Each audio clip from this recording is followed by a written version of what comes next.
प्यारे प्रदेशवासियों, आज लॉकडाउन 3 का जो कोरोना के खिलाफ इस लड़ाई लड़ने के लिए एक बहुत महत्वपूर्ण निर्णय लिया गया था, उसका अंतिम दिन है।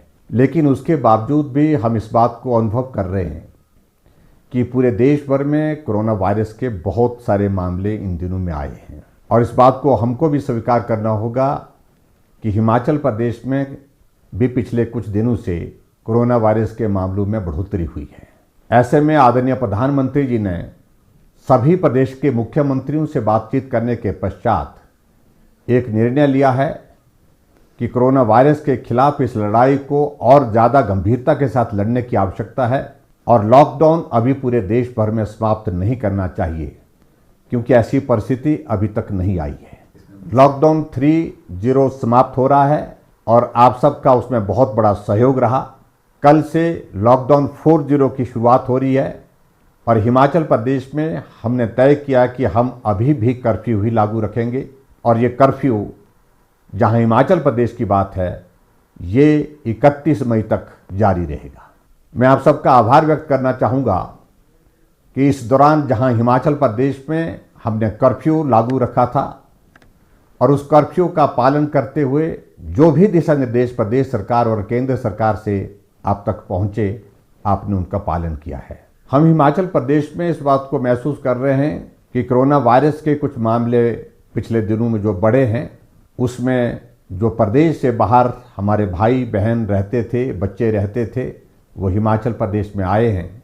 वो बहुत संकट के दौर में से गुजर रहे थे और स्वाभाविक रूप से जहाँ से उनका आना हुआ है, उन इलाकों में, उन प्रदेशों में कोरोना वायरस के मामले बहुत ज़्यादा थे। ऐसे में ये संभावना व्यक्त की जा रही थी शुरू से ही कि कोरोना के मामले हिमाचल प्रदेश में और बढ़ सकते हैं, और ऐसा हुआ भी। हिमाचल प्रदेश में कोरोना वायरस के जो मामले बढ़े हैं, उनकी संख्या अब 80 तक पहुंच गई है।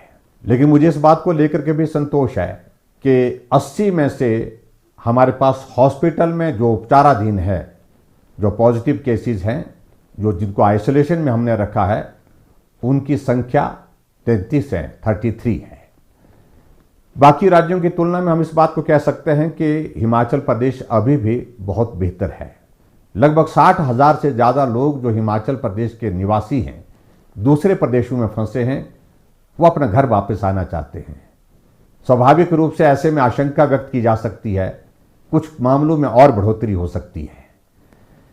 फिर भी मेरा आप सबसे इस बात के लिए निवेदन है कि चिंता की कोई बात नहीं, डरने की आवश्यकता नहीं, लेकिन हम सावधानी और एहतियात बरतने के लिए कोई कमी ना छोड़ें।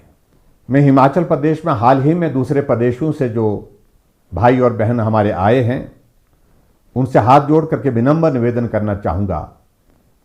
आप अपने घर आए हैं, आप घर में आने के पश्चात अब सुरक्षित हैं, लेकिन उसके बावजूद आप होम क्वारंटीन में हैं, तो होम क्वारंटीन के नियमों का पालन करें।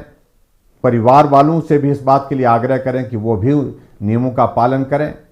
अगर इंस्टीट्यूशनल क्वारंटाइन में हैं, तो उसमें भी आप नियमों का पालन करें। आपके सहयोग की बहुत बड़ी आवश्यकता है। हिमाचल प्रदेश के सभी भाइयों और बहनों की जीवन की रक्षा हमारी जिम्मेवारी है।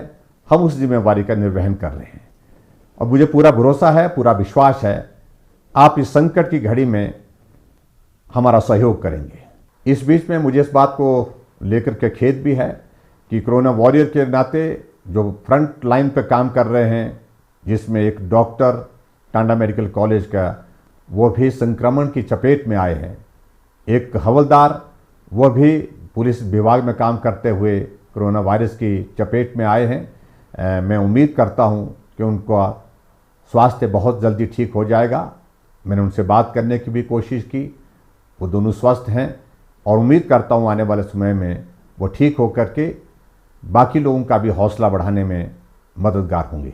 मैं हिमाचल प्रदेश की जनता की ओर से आदरणीय प्रधानमंत्री नरेंद्र मोदी जी का भी आभार व्यक्त करता हूं कि ऐसे संकट के दौर में एक तरफ जहां कोरोना वायरस के खिलाफ इस लड़ाई को मजबूती के साथ वो लड़ रहे हैं, पूरा देश उनके साथ है, और वहीं दूसरी तरफ आर्थिक दृष्टि से जो नुकसान हुआ है उसकी भरपाई करने के लिए, उसमें सहयोग देने के लिए हर वर्ग के लिए उन्होंने एक बहुत बड़े ऐतिहासिक आर्थिक पैकेज की घोषणा की है, जिसमें 20 लाख करोड़ रुपए, जो आज़ाद भारत के इतिहास में सबसे बड़ी राशि है, जिसकी घोषणा की है, उसका भी मैं अभिनंदन करता हूं। एक बार फिर से मैं सभी हिमाचल वासियों का आभार व्यक्त करता हूं, जिन लोगों ने अपने सीमित साधनों के बावजूद हर तरह से मदद करने की कोशिश की है। इस संकट के दौर में चाहे वो मास्क बनाने की बात है, चाहे वो राशन देने की बात है, चाहे वो भूखे को भोजन देने की बात है, हर जगह मदद करने की कोशिश की है। उसके लिए भी मैं हिमाचल प्रदेश के सभी भाई बहनों का आभार व्यक्त करता हूँ। आप सबके सहयोग और समर्थन की उम्मीद के साथ और इस विश्वास के साथ कि हम सब लोग निश्चित रूप से कोरोना पर जीत हासिल करेंगे, आप सहयोग बनाए रखिए। आप सबका बहुत बहुत धन्यवाद। नमस्कार। जय हिंद, जय हिमाचल।